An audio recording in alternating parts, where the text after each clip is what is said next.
Assalamu alaikum student, welcome to our online math class grade 6. Now start our lesson. Exercise 1 objective exercise. हम पिछली exercise 1C कर चुके थे last video में। आज हमने करनी है ऑब्जेक्टिव एक्सरसाइज यूनिट 1 की। इसमें आपका फर्स्ट क्वेश्चन है give brief answer of the following. आपको क्वेश्चन दिए हैं, आपने इनके आंसर लिखने हैं। डिफाइन अ सेट के सेट क्या है, ठीक है।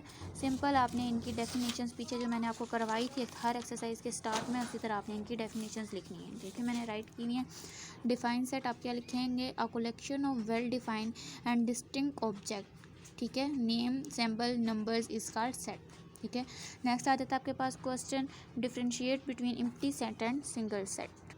इसका आंसर आ जाता है empty set the set having no element is called an empty set. जो सेट जिसमें कोई एलिमेंट ना हो उसको एम्प्टी सेट कहते हैं, ठीक है। उसके बाद आ जाता है सिंगलटन सेट। इसमें क्या होता है, set having a single element, इसका कोई भी एलिमेंट जिसमें सिंगल एलिमेंट हो सेट में उसको कहते हैं सिंगलटन सेट, ठीक है। नेक्स्ट आ जाता है आपके पास define the term well name the different method of presenting a set.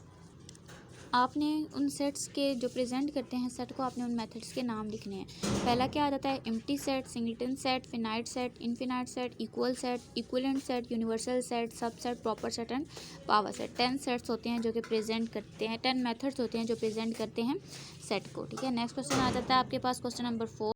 Question number 4 है आपके पास define the term well define in a set. Set में आप वेल डिफाइन का जो वर्ड है उसको आपने डिफाइन करना है, ठीक है। इसका आंसर आपके पास क्या आ जाता है, well defined mean a specific property of an object that enables it to be an element of a set और नॉट आउट। ये आपको डिफाइन करता है कि कौन सा एलिमेंट जो है वो सेट है और कौन सा जो है नहीं है, ठीक है। नेक्स्ट आपके पास क्वेश्चन नंबर आ जाता है क्वेश्चन नंबर 5 है आपके पास what is meant by the word distinct. Distinct का जो वर्ड है उसको आपने डिस्क्राइब करना है। Distinct mean the same objects should not come more than once in a set.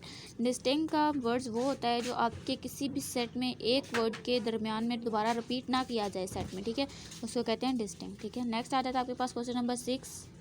Question number 6 आ जाता है आपके पास what is super set. Super set आपका क्या है, all the element of this set A are in this set B and at least one element of this set B is not in set A then set B is called the super set. Super set क्या होता है कि आपका कोई भी जो element है वो सेट ए का है, वो जो सेट बी में होना चाहिए, लेकिन एट लीस्ट वन एलिमेंट जो सेट बी का है वो सेट ए में नहीं होना चाहिए, ठीक है। कोई भी एलिमेंट जो है वो सेट ए का सेट बी में नहीं होगा, देन जो होगा वो सेट बी जो होगा वो सुपर सेट कहलाएगा, ठीक है। ये आपकी सुपर सेट की डेफिनेशन है।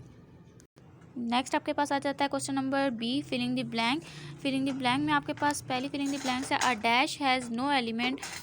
किस सेट के कोई एलिमेंट नहीं होते, वो कौन सा सेट होता है, नल, ठीक है। देखिए सॉल्व किया हुआ है मैंने, नल। नेक्स्ट आ जाता है आपके पास question number 2 a dash set has only one element. किस में वन एलिमेंट होता है, तो मैंने आपको बताया था सिंगल सेट होता है उसमें वन एलिमेंट होता है। द सिंबल डैश एरो का जो सिंबल होता है वो किस चीज़ के लिए यूज़ होता है, कॉरेस्पॉन्डिंग के लिए, ठीक है। Dash set has note proper subset. कौन सा सेट जो होता है वो प्रॉपर सबसेट नहीं होता, तो वो कौन सा है, null. The equal set of set 0 1 is. Equal जो होगा वो 0 1 के जो होगा इक्वल सेट वो कौन सा होगा, 0 2, ठीक है। नेक्स्ट आ जाता है आपके पास page number 21 question number C tick the correct answer from the following multiple question. आपके पास क्वेश्चन दिए हैं, आपने उसको रीड करना है और आपने बताना है कि चारों ऑप्शन में से जो है वो करेक्ट ऑप्शन कौन सा है, ठीक है। Empty set is called singleton set, null set, empty set, B and C. कौन सा ऑप्शन इसमें से सही होगा, बी एंड सी के एम्प्टी सेट भी कहते हैं और इसको नल सेट भी कहते हैं।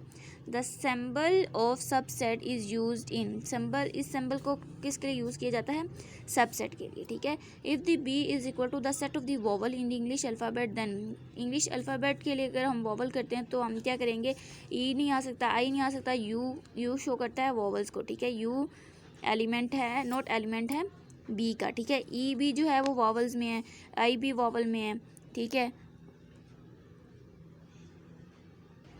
सॉरी, इस क्वेश्चन का आंसर आता है आई एलिमेंट है बी का। नेक्स्ट आ जाता है आपके पास question number 4 the symbol arrow is use to.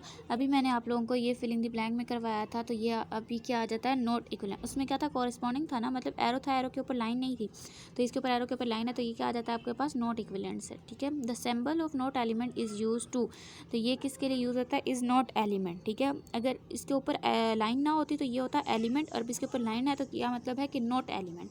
तो इसका आंसर क्या आ जाएगा? ठीक, not element. The example of the singleton set, single set कौन सा होता है? अभी मैंने आप लोगों को समझाया था। ये क्या हो गया? एम्प्टी सेट, इसमें 2 एलिमेंट्स हैं, ये सिंगल और इसमें भी 2 एलिमेंट्स हैं, तो इसका मतलब है आपका ऑप्शन कौन सा है?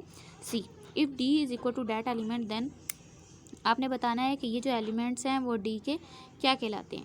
10 जो है वो नॉट क्या आ जाता है, किधर क्या? If D is equal to 5, 7, 10, 15 then आपके पास आंसर क्या आ जाता है इसका? 5 जो है वो एलिमेंट नहीं है डी का, ठीक है, 5 एलिमेंट है डी का। If A is equal to 0, 1 minus T and B is equal to minus T 0, 1 then A is equal to B, ठीक है, ए की वैल्यू जो है वो बी के इक्वल है। A and dash set is also called the null set, कौन सा सेट जो है वो नल सेट कहलाता है?